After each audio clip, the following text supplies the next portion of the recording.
Right আছে, আমারও right থাকবে, আমি ওর থেকে সিনিয়র, এখন দিকটা নিয়ে নাও।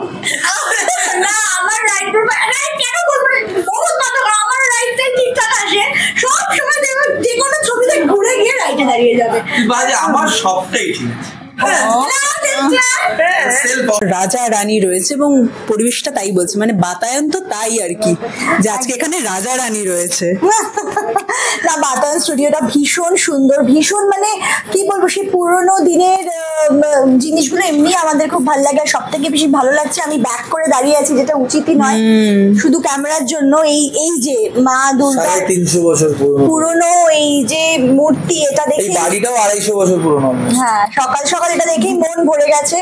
এবং এই বাতায়নের প্রত্যেকটা কোনায় কোনায় যেন কেউ কথা বলছে, কিছু যেন লুকিয়ে রয়েছে। কোনো কিছু আমি শুনিনি, না শোনা না, মানে দেখে মনে হচ্ছে।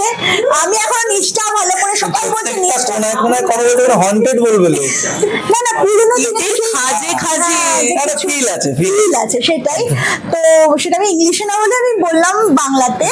তো আর প্রত্যেকেই যা যা তোমরা আছো যাচ্ছ বারবার নিচে, আমি তো সেই সুযোগটা হ্যাঁ বলছো যে এত সুন্দর নাকি কলা গাছ দিয়েছি, ওইগুলো আমার তোলা হলো না, বাট আমি ওটা দেখতে চাই। সন্ধে হয়ে গেছে এখন, আর জানি না কি করে দেখবো। আমি খুব সুন্দর লেগেছে আমার স্টুডিওটা। অ্যান্ড সেকেন্ড থিং হচ্ছে যে আমাদেরকে কেমন লাগছে বলো তোমরা? এক্স্যাক্টলি, আমি সেটাই আসছিলাম, আপনারা বলবেন। হ্যাঁ, এটা দর্শকেরা বলবে, কারণ পুরো এফর্ট দিয়ে আমাদের সাজিয়েছে। আমাদের বিহাইন্ড দ্য ক্যামেরা যারা যারা আছে, makeup man, hairdresser, assistants, সবাই, ফটোগ্রাফার, ওরা পুরো চেষ্টা করেছে 200% আমাদের ভালো সাজানোর জন্য। আমার তো প্রীতিকে খুব ভালোই লাগছে। আমাকে কেমন লাগে ও বলবো না, মানে আমার তো খুব ভালোই লাগছে এরকম একটা, মানে রাহুল প্রফেশনাল না এখন। এইখানে তুমি কি করতে চাইছো, ওকে দিয়ে কি বলবে? সুন্দর রোমান্টিক একটা এরকম একটা পরিবেশ দেখলাম। আপনি আসো, আমি হাঁটু ঘেরে রয়েছে বার করে হাতে অনেকগুলো। আর একটা স্ত্রী ব্যাপারও আছে। স্ত্রী মানে ওই ডাইনির কথা বলছে কিন্তু। তো যাই হোক, ও ভীষণ হ্যাঁ। তো সত্যি কথা, আমি একদম রাজি হচ্ছিলাম না শ্যুটটা করতে। তমশ্রী আরেকটু টাইম দাও, 1 মাস টাইম দাও, 2 মাস। রাহুল পাশ থেকে বললো তুই 2 মাসও টাইম দিয়ে তুই কিছু করবি না, তুই কর শ্যুটটা, আমি তোকে বলছি তোকে সব রকম ভাবে ভালো লাগবে। এবং তমশ্রী আমাকে সেই কনফিডেন্সটা দিয়েছে যে প্রীতি আমি তোমার সঙ্গে আছি, আমি বলছি তোমাকে ভালো লাগবে, তোমাকে কোনো অ্যাঙ্গেল থেকে ফ্যাট এরকম কিছু দেখাবে না, তুমি করে নাও শ্যুটটা, যেটা তোমাকে লোকে এখনো দেখেনি যেরকম লুকে, সেই লুকগুলোই তোমাকে করবো। আর এটা আমার চ্যালেঞ্জ। আমি জানি না, রাহুলও জানে না এখনো পর্যন্ত যে আমাদের জন্য কি কি লুক অপেক্ষা করছে। তো ও বলেছে যে শুধু একটাই আমাকে বলেছিল, একটা বোল্ড লুক থাকবে যেটা তুমি কোনোদিন করোনি। আর আমি এটা করতে একদম আমি একটু সুন্দর করে ফিগারটাকে নিজের জায়গায় নিয়ে আসি, তারপরে আমি করবো। বলছে না, তোমাকে এইভাবেই করতে হবে। কেন তুমি নিজেকে নিয়ে এতটা ওয়ারিড হচ্ছ? তুমি ভালো লাগছো, তুমি সেই কনফিডেন্সটা, একটা মা হওয়ার পরে যে কনফিডেন্সটা দেওয়া উচিত যে তোমাকে সব দিক থেকে সুন্দর লাগছে। আমার বডি নিয়ে ও যেরকম লোকজন আজকাল করে বডি শেমিং যেটাকে বলে, কিন্তু ও বুঝেছে যে সেই কনফিডেন্সটা দিয়েছে যে একটা মা হওয়ার পরে সত্যি মেয়েদের সেই পরিবর্তনটা আসে, আর সেটাকেই সুন্দর করে এনহ্যান্স করা সবার সামনে। সেটার জন্য ওর কাছে অনেক অনেক থ্যাঙ্কফুল। অ্যান্ড মিথ্যা কথা বলবো না, রাহুল আমাকে অল টাইম বলে প্রীতি কেন তুই বুঝছিস না, তুই মা হয়েছিস। তো যেখান থেকে আমি বাড়ি থেকে যখন এই সাপোর্টটা পাই, হ্যাঁ মানে ওর ব্যাপারটা নিয়ে যখন প্রেগনেন্টও ছিল বা পোস্ট ডেলিভারি, তো একটা পোস্টপার্টাম ডিপ্রেশন মেয়েদের হয়, কিন্তু ওর একটা কি লোক কি বলে না ভাই, লোক কি যুগ যুগ ধরে মায়েরা ডেলিভারির পর একটু হেলদি হয়ে, যেটা তো সায়েন্স বা ভগবানকে এড়িয়ে তো আমরা কিছু করতে পারি না, তো এটা কিছু করার নেই, এটা হয়েছে, এটা তো গর্বের ব্যাপার। ও তো মানে এমন তো নয় যে আমি সারাদিন রাত পড়ে থেকে খেয়ে দিয়ে মোটা হলাম। আমি বাচ্চা জন্ম দিয়েছি, ডেলিভারি হয়েছে, আমি এটা প্রসেসে হয়, এটা এমন কোনো এটা যদি লজ্জা পায় কেউ তাহলে মানে খুব খারাপ, এটা লজ্জা পাওয়া উচিত না। আমার কোনো পাওয়া উচিত না। রিগার্ডিং ট্রোলিং বা কে কি বললো তাতে আমি তো একদমই বদর নই, ও খুব বদর করে এগুলো না, লজ্জা একদমই পাই না। আমি সব সময় বলি যে আমি যখন আয়রাকে দেখি তখন আমি সব ভুলে যাই। তো সেটা বারবার বলি যে আয়রাকে যতটা গর্ব নিয়ে তুই কোলে তুলিস, ওটাই তো প্রাউড মোমেন্ট। ওটার জন্য যদি আমার 10 কেজি বাড়লো তো ওটা কোনো ফ্যাক্টর নেই। যেহেতু আমরা এই প্রফেশনটা বিলং করি অ্যান্ড আমাদের নানান রকম রকম কাজ আসে এবং অনেক কাজ আমাদের কাজের জায়গাতেই তো অনেকেই বলে যে না এটার জন্য হয়তো হয় না, যদি আমি এখন কাজ করছি না আর একটু সময় আমি আমার মেয়ের জন্য রেখেছি, তো তারপরে নিশ্চয়ই কাজে ফিরবো, তো সেই টাইমটা চাইছিলাম। তো আমাকে বাড়ি থেকেও বললো মা যে আমি আজকে এখানে কাজ করছি, তো আমি আমার মাকে কুর্নিশ জানাই যে যখনই আমার কাজের সময় বা আমি কোথাও একটু যাব ঘুরতে, সেই মানুষটা একা হাতে আমার মেয়েকে সামলায়, কোনো হেল্পিং হ্যান্ড থাকে না। তো এখনো প্রচন্ড দুষ্টুও হয়েছে কিছু কিছু নমুনা অবশ্য আমরা সোশ্যাল মিডিয়াতে দেখতে পাই আর কি। আচ্ছা একটুখানি বলো আমাকে, এই যে তুমি বললে ও স্ত্রী, তুমি কি বলতে চাইছো কালা না?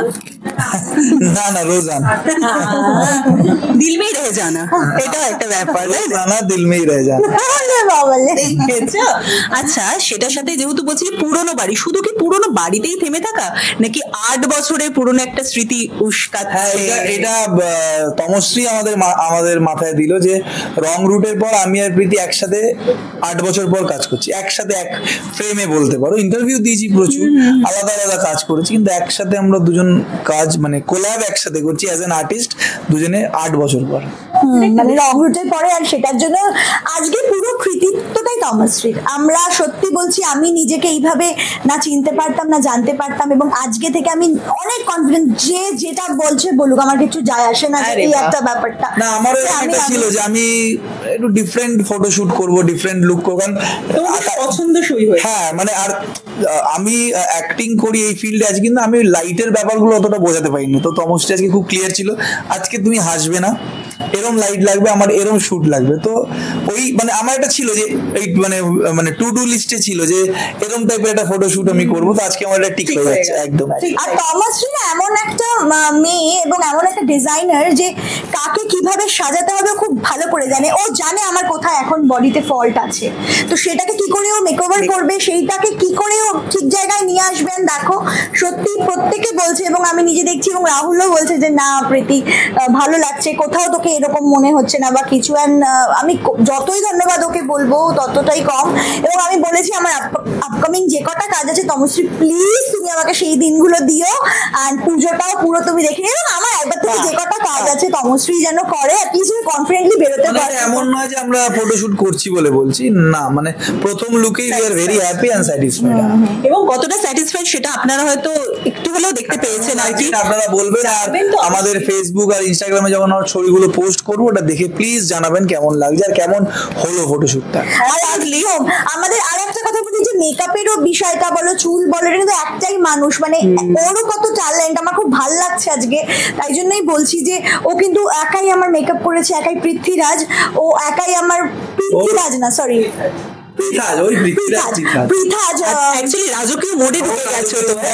একদম একা আমার সাথে বকবক করতে করতে সুন্দর আমাকে একদম খুব ডিসেন্ট সাজিয়েছে, খুব চড়া না খুব এই না, তো ওভারঅল খুব ভালো। অ্যাবসলিউটলি, যেটা বলছিলাম দর্শকরা তো দেখছেনই, কিন্তু আরেকজন সেলফ অবসেসড মানুষ উল্টো দিকে আয়না রয়েছে, সেই দিকে নিজেকে দেখতে একটু ব্যস্তই ছিলেন আর কি, সেটা আপনারাও দেখে থাকবেন। তবে শেষ করবো শেষে, ও আচ্ছা তুমিও দেখে নিলে লোকও কয়নি আয়না, রাইট, শেষে একে অপরকে কমপ্লিমেন্ট দিয়ে একটা গান হবে। গান গান গানের মধ্যে ঠিক আছে ঠিক আছে, গানের লাইনই হোক একে অপরকে কমপ্লিমেন্ট দিয়ে। এখন তাকিয়ে আমি তো গান নিয়ে বলে না, তুমি যখন বললে রাহুল যেদিন বলেছি আমি রাহুল আমাকে একটু এটা শোনো, আমি বলেছি যে রাহুল আমাকে আমাকে সবাই দেখ কি সুন্দর, কে যেন ডেডিকেট করছিল মোহরকে, না না ইসে শহীদকে ডেডিকেট করছিল সোহম একটা গান একটা কনসার্টে, ঠিক আছে? তো আমি দেখ কি শোতে গেছিলাম, তো আমি দেখ কি সুন্দর সুন্দর গান ডেডিকেট করছো শহীদিকে সোহম, তুই আমার জন্য একটা কিছু কর। ও কি ডেডিকেট করবে শুনবে? বললে তারা রারা, বললে তারা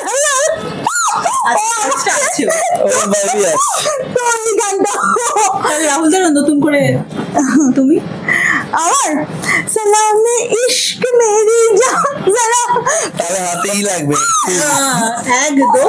তবে ভালোবাসাটা আসছে দর্শকদের থেকে, তো তোমাদেরও নতুন ভাবে দেখা। থ্যাংক ইউ, আপনারা আমাদের অনেক অনেক অনেক ভালোবাসা দিয়েছেন, প্লিজ এবারও দেবেন আর অনেক অনেক অনেক ভালোবাসবেন। Thank you so much. Thank you thank you thank you so much. আর আপনাদের এই লুকটা কেমন লাগলো সেটাও কমেন্ট করে জানাতে ভুলবেন না।